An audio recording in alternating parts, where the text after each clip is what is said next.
Olá, meu nome é Marcelo Barbosa. Bem-vindo à nona aula de Excel. Hoje vamos pegar uma planilha existente e vamos fazer algumas coisas bem legais nela. Vamos falar um pouquinho mais sobre datas e vamos falar também sobre formatação condicional. Teve uma das aulas onde eu falei um pouquinho, bem rápido, sobre formatação condicional. Hoje vamos explorar um pouquinho mais. Também vamos explorar um pouco mais algumas funções sobre datas. Se você já viu as aulas anteriores, você deve se lembrar dessa planilha. É a planilha de pedidos. A gente tem o pedido, a data, o produto vendido, a quantidade, valor unitário, valor total, onde temos uma fórmula, a data de vencimento, a data do pagamento e os dias que estão em atraso.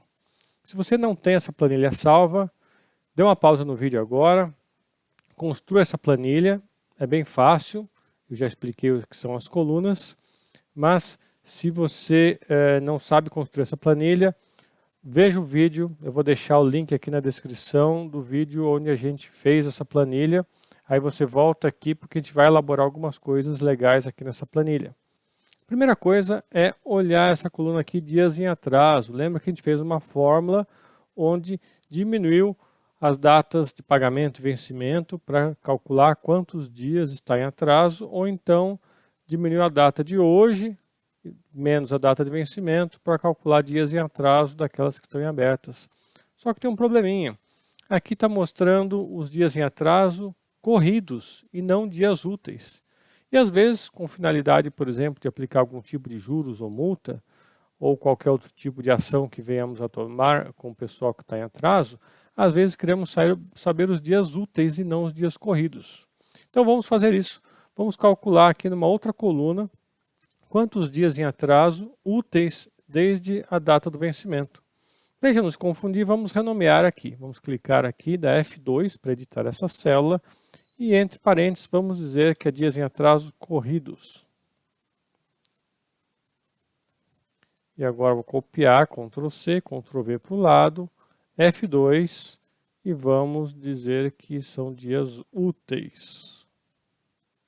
É claro que a formatação não ficou boa, vamos ter que ajustar as colunas, double clique, mas para a coluna não ficar também tão larga, vamos fazer o seguinte. Vamos marcar essa linha toda e vamos mandar um quebra de texto automática e vamos diminuir essas colunas.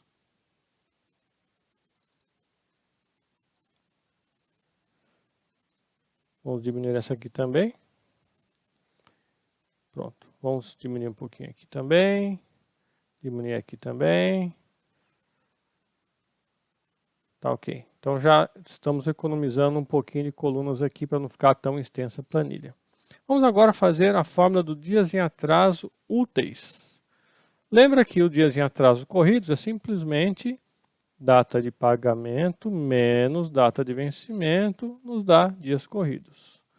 Existe uma função que vai me dizer a diferença entre duas datas em dias úteis, ou seja, excluindo sábados e domingos.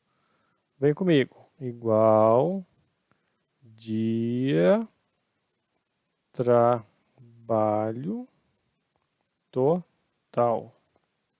Abre parênteses, data inicial, ponto e vírgula, a data final, que é a data de pagamento, G3H3, fecha parênteses, enter. Pronto, 59 dias úteis entre data de vencimento 31 de janeiro e data de pagamento 22 de abril. Fácil, bem fácil. Vamos até copiar para de baixo, para outra também. Pronto, já temos aqui em dias úteis, tirando sábados e domingos. Aqui embaixo a fórmula seria um pouquinho diferente, porque eu teria que trabalhar com o dia de hoje. Então é dia trabalho total entre data de vencimento e hoje. 84. Ok? Eu poderia copiar agora essa fórmula até o fim da planilha, só que eu quero mais uma coisinha. Muitas vezes, nos dias úteis, eu também quero descontar os feriados. É bem normal isso. Como é que a gente faz para descontar os feriados? Essa mesma função, dia trabalho total, permite descontar feriados se eu quiser. Mas para isso eu tenho que fazer uma tabelinha de feriados. O ideal até é que essa tabelinha fosse em outra aba, mas vou fazer nessa mesma aba para a gente não ficar indo de uma aba para outra, isso pode confundir um pouquinho. Vou colocar aqui, feriados, e aqui vamos colocar uma listinha de feriados. Eu não tenho de cabeça todos os feriados, eu vou colocar alguns aqui, só para a gente fazer o exemplo.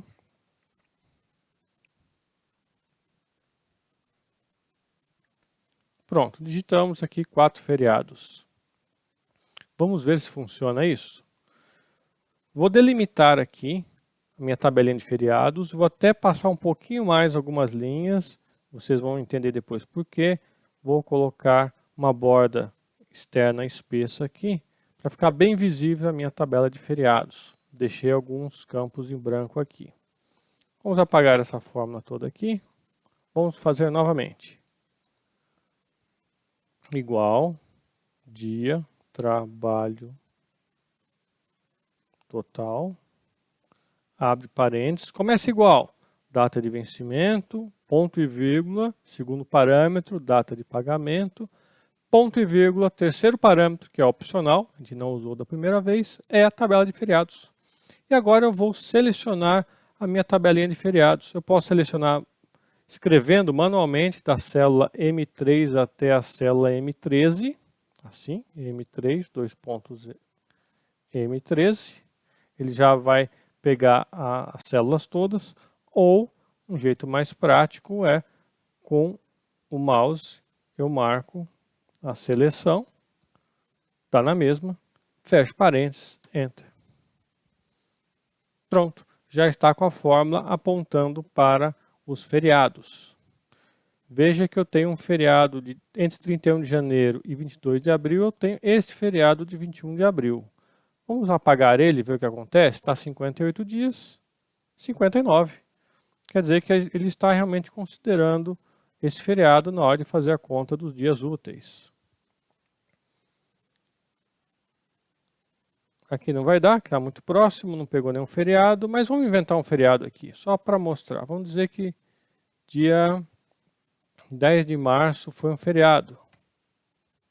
Olha, ele já aumentou aqui também. Vamos copiar a fórmula aqui, vamos ver o que acontece. Copiei para baixo. Mas espera lá, será que eu copiei da maneira correta? Vamos dar um F2. Agora ele está apontando de M4 para M14. Veja que ele aumentou o número de linha 1. Isso sempre acontece quando copiamos fórmulas. Então, vamos voltar. Vamos apagar aqui, vamos voltar na fórmula de cima e fazer do jeito correto. Vamos colocar F2 para editar. E lembra da referência absoluta? Como essa tabela é fixa, eu não posso, na hora de copiar, fazer com que as células mudem para linha ou coluna para a direita ou para baixo. Isso vai bagunçar a fórmula. Eu vou colocar, lembra, o cifrão antes do M e antes do 3, manualmente, ou com o cursor em cima da célula eu aperto F4, que já coloca o cifrão antes do M e do 13. Enter. Agora sim eu posso copiar. Ctrl D, e vemos que ele copiou exatamente de M3 a M13. Tá? E agora você acha que entendeu por que eu deixei células em branco aqui. Se outros feriados surgirem, eu vou colocando. Vou inventar mais um aqui. Tá? Então é bom deixar esse espaço na tabela de feriados para eu colocando os novos feriados. Porque um dia também você vai ter tantos pedidos, vai começar a data virar para 2021 e você vai ter que digitar os feriados de 2021. E não é legal você ter que ficar toda hora alterando a fórmula para expandir a faixa de células. Você já deixa uma faixa de células com feriados suficientes, com espaços para feriados suficientes, e aí você só vai acrescentando os feriados. Legal? Ótimo. Agora vamos ver um outro jeito de fazer isso aqui. Já vimos como é que é, apontando diretamente para a faixa de células. Agora eu vou apagar de novo isso aqui, porque eu vou fazer diferente. Eu vou marcar a tabela de feriados e Não sei se você lembra, aqui nesse cantinho mostra a célula que a gente está. Né? Então, se a gente está na L3, ele mostra L3. Se a gente está na J11, ele está mostrando J11. Então, eu vou marcar isso tudo aqui. Clicar com a direita em cima da seleção. E lá embaixo, definir nome. Clica. Eu vou dar um nome para essa faixa de célula que estão marcadas. Vou dar o nome de feriados. Ok. Pronto. Lembra aquele cantinho aqui? Tem uma setinha aqui para baixo. Vamos clicar aqui. Olha lá. Tem aqui feriados. Clicou aqui, ele já mostra a tabela marcada. Olha que legal. Eu posso até mudar de planilha. Eu estou aqui na célula I20 da planilha de vendas anuais. Se eu vier aqui, clicar em feriados, ele já me traz para cá. Isso vale para a planilha inteira, para todas as abas desta planilha. E agora, novamente, vamos naquela fórmula. Igual a dia trabalho total, dia de vencimento, data de pagamento. E agora, em vez de apontar para aquela faixa de M3 a M3, eu simplesmente escrevo feriado. Pronto. Se eu der F2, agora ele vai mostrar direitinho. E o legal é que quando eu for copiar para baixo, né, ele vai copiar certinho, não preciso colocar cifrão antes de feriados. A faixa sempre é aquela, feriado vai ser sempre aquela faixa, por mais que eu copie ou utilize esse mesmo nome em outras planilhas, outras abas dessa planilha, vai ser a mesma coisa. Isso é muito legal para fazer uma tabela de feriados em uma das abas e referenciar essa mesma tabela a partir de qualquer aba, de qualquer fórmula, simplesmente colocando feriado em vez de dizer o nome da faixa de células. Bacana? Agora sim, eu posso copiar até lá embaixo, com o seguinte detalhe. Lembra que aqui a fórmula é um pouquinho diferente. Né? Então, em vez de utilizar o H6, aqui eu tenho que usar hoje. Né? Aí sim vai funcionar. Só que eu não quero ter duas fórmulas. Lembra que aqui a gente colocou C. Né? Eu já expliquei na outra aula como é que funciona a função C. Eu vou colocar então rapidinho aqui essa função C e replicar até lá embaixo. Tá? Aguarda um minutinho aqui.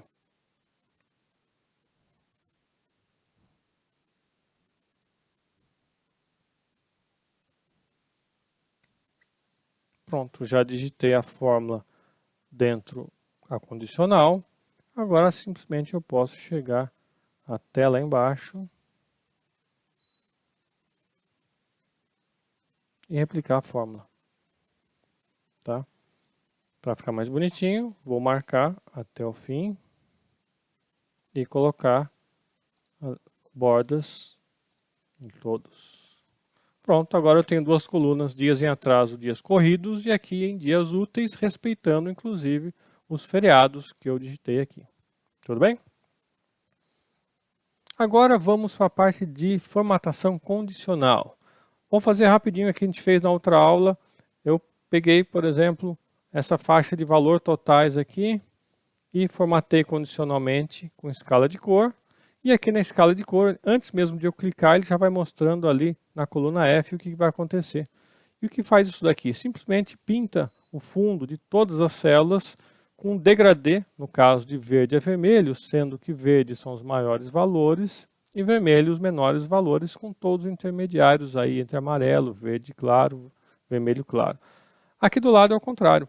Ele vai pintar as células, vermelho sendo o maior valor, verde o menor valor. E a mesma coisa para as outras opções, só varia a cor e se vai ter um branco no meio, ou em vez de ter apenas duas cores, ou um único degradê de cores. Tá? Não vou usar esse daqui porque a gente já usou na outra aula. Vamos ver, por exemplo, barra de dados. A ideia aqui é ele mostrar uma barra dentro da célula onde tem o valor, e essa barra é colorida. Quanto maior for o valor, maior a barra. Então você visualmente, rapidamente vê proporcionalmente cada valor em relação aos outros, como ele é. Se ele é grande, se ele é pequeno. Né? Bem legal isso daqui. Vamos ver uma outra formatação condicional. Vamos colocar aqui nas quantidades. Vamos marcar as quantidades vendidas. E aqui na formatação condicional, vamos usar primeiros e últimos. Se eu clicar aqui, 10 primeiros itens, eu vou dizer aqui qual o preenchimento quando esses itens estão entre os 10 primeiros valores. Eu quero um preenchimento verde, ok? Olha o que aconteceu. De todos os dados que eu tenho nessa coluna aqui, que eu marquei, ele vai marcar de verde os 10 maiores valores. Então, rapidamente, visualmente, eu olho, bato um olho nos pedidos maiores, em termos de quantidade. E eu posso colocar outra regra nas mesmas células, na mesma faixa. Então, vou marcar novamente a mesma faixa de células e fazer uma outra formatação com regra de primeiro e último, só que dessa vez vamos pegar os 10 últimos. E esses 10 últimos eu vou deixar em vermelho. Podia mudar a cor aqui, né? Mas eu quero vermelho mesmo. Pronto. Rapidamente eu vejo quem são os 10 melhores e os 10 piores em termos de quantidade. Bacana? Vamos ver outro. Eu tenho várias regras aqui aplicadas. Será que eu tenho como apagar alguma das regras? Eu não quero mais essa regra aqui de barrinhas. Como é que eu faço para apagar essa regra? Eu venho aqui na formatação condicional, vou lá embaixo em gerenciar regras. Ele vai mostrar todas as regras da seleção atual. Como eu não marquei nenhuma célula, então ele vai marcar só essa regra porque eu estou com a célula F11 aqui marcada e justamente tem uma regra passando por aqui. Mas se eu quiser ver todas, eu clico aqui esta planilha, ele vai mostrar todas as regras que se aplicam a esta planilha, são 3 regras. Eu quero matar justamente essa regra aqui, que é a barra de dados, eu clico nela e dou excluir regra. Ok? Pronto, excluir a regra, posso fazer outra. Vamos marcar novamente esses mesmos valores e utilizar agora o realce do acima da média, colocando verde. Então veja que aqui é diferente. Ele automaticamente vai calcular a média desses valores todos dessa faixa e vai marcar em verde todos que estão acima da média. Novamente, eu poderia ter uma outra regra aqui, por exemplo, colocando em vermelho os que estão abaixo da média. Vamos fazer isso. Formatação condicional, primeiros e últimos, abaixo da média, vamos deixar vermelho. Então, ou está pintado de verde, que está acima da média, ou de vermelho, está abaixo da média. Bacana? Agora vamos fazer uma outra coisa bem interessante também. Vamos supor que eu queira marcar os clientes que têm um atraso acima de determinada quantidade de dias úteis, né? Então vou marcar aqui os dias de atraso. Vamos na formatação condicional. Regra de realce de células, que a gente não entrou nesse item ainda. Maior do que, vamos colocar aqui, por exemplo, 50 dias. Marcar de vermelho mesmo. Ok. Pronto. Ele marcou de vermelho todo mundo que está com um atraso acima de 50 dias. E lembrando, isso tudo é dinâmico, né? Então, se amanhã eu mudar essa data de pagamento aqui, por exemplo, para 10 de fevereiro, essa quantidade de dias diminuiu, ele automaticamente tirou do vermelho, tá? A mesma coisa para todos os outros valores aqui. Por exemplo, aqui está acima da média, porque vendeu 50 unidades, se eu vendesse 2 unidades, estaria abaixo da média. Então, todos os valores aqui, inclusos nessas regras de formatação condicional, são dinâmicos. Eu mudei os valores, automaticamente mudam as cores. Vamos fazer uma outra regra aqui. Eu quero também saber quais são os atrasos não muito grandes. Então, eu posso usar aqui formatação, regra de realce, menor do que, por exemplo, 10 dias. E aí eu vou colocar não de verde, que não está tudo bem, mas amarelo. Pronto. Aqueles que estão com atraso não muito grande ficaram em amarelo. Aqueles que têm um atraso grande estão em vermelho. E aí o seu gerente fala o seguinte, ó, vamos mudar a regra agora, a gente está sem caixa, temos que apertar mais o pessoal, então vamos mudar a regra, eu quero apertar o pessoal que está com atraso acima de 20 dias. Como é que faz? Eu vou ter que alterar a regra, né? Vou ter que chegar, matar aquela regra, fazer uma outra regra. Então vamos ensinar um jeito mais fácil de fazer essa regra aqui. Vamos apagar essa regra, de gerenciar as regras, mostrar todas as regras. Vamos matar esta e esta, ok? Vamos fazer diferente. Vamos colocar aqui. Muito atraso, pouco atraso. Ajusta a largura da coluna. E aqui, muito atraso. Vamos deixar como estava antes, 50 dias. Pouco atraso, 10 dias. Vou fazer um quadradinho para ficar bonitinho aqui. Pronto. Vamos fazer a regra de novo? Clicar aqui na faixa. Formatação condicional, regras de realce, maior do que. Só que dessa vez, em vez de digitar aqui o número 50, eu vou clicar aqui, ó. Veja que aqui está apontando para a célula P4, de maneira absoluta. Ok. E agora, sem tirar a seleção, vamos lá, formatação condicional, regra de realce, menor do que. Pouco atraso. Vamos clicar aqui em cima da célula P5, ele já marcou aqui. Vou mudar a cor para amarelo. Ok. Então a regra está parecida com antes, só que agora é só chegar aqui, mudar para 20 dias, olha o que acontece. Ele já pinta tudo. Ah não, aumentou para 60. Vamos lá, 60. Não precisa desfazer e refazer a regra. A regra está apontando para um valor que está aqui na minha tabelinha. Mudou o valor da tabelinha, vai mudar as cores também automaticamente. Eu vou mudar para essa outra planilha aqui, essa outra aba de vendas anuais. Essa planilha, se você não tiver, não precisa fazer, porque aqui a gente só vai pegar e fazer mais uma regra aqui condicional. Não vou trabalhar com fórmulas aqui. Só para mostrar uma coisa, eu posso fazer formatação condicional não apenas de uma coluna ou de uma linha, mas eu posso fazer duas dimensões, marcar linhas e colunas, e aí formatação condicional. Vamos fazer uma escala de cor, para ver como é que é essa escala de cor aqui. Tá? Quanto mais para o azul é o maior valor, quanto mais para o vermelho é o menor valor, e os brancos são intermediários. É claro que também é dinâmico, então se esse valor que está ruim aqui amanhã muda para um valor muito bom, a cor muda automaticamente. Gerencio as regras no mesmo lugar da planilha toda, e aqui eu vejo que só tem essa regra nessa planilha. Se eu vou na outra planilha, gerencio as regras da planilha toda, mostra as regras desta planilha. Tá ok? Então é isso, espero que você tenha gostado dessa aula. Se você quiser saber como monta essas planilhas que a gente já tinha aqui montadas para essa aula, eu vou deixar os links para essas aulas aqui na descrição. E gostando desse curso, não deixe de compartilhar com seus colegas. E só lembrando que toda semana temos 2 aulas novas. Ok? Nos vemos nos próximos vídeos. Até lá!